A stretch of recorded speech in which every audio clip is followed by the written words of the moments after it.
Hey crypto fans, thank you for joining me for part 2 on how to connect your Trustwallet to your Metamask. So I'm just going to start this video by showing you the Metamask website. It's metamask.io, and if you click the download button you can see it offers you Chrome, ISO, and Android.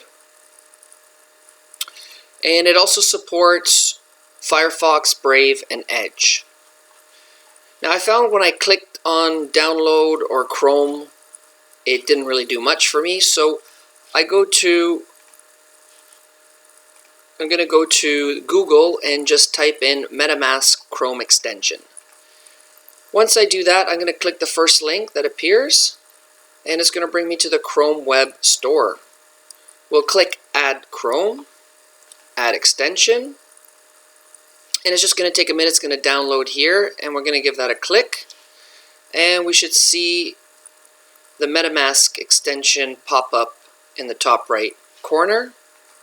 And once it does, it's going to automatically open, or rather it should. There it is.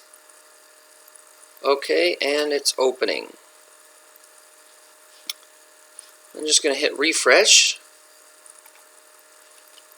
And there we go. You got the little fox and he follows your mouse cursor. And we're going to click Get Started. So you have two options. One is if you already have an existing wallet, you're going to be able to import it. And the other one is to create a new wallet.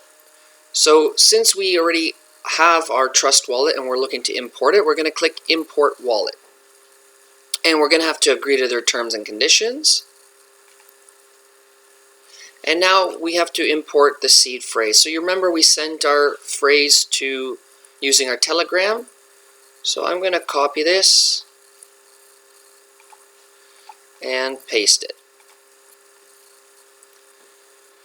And now we have to select our password. So as I said, I'm not going to be using this in the future.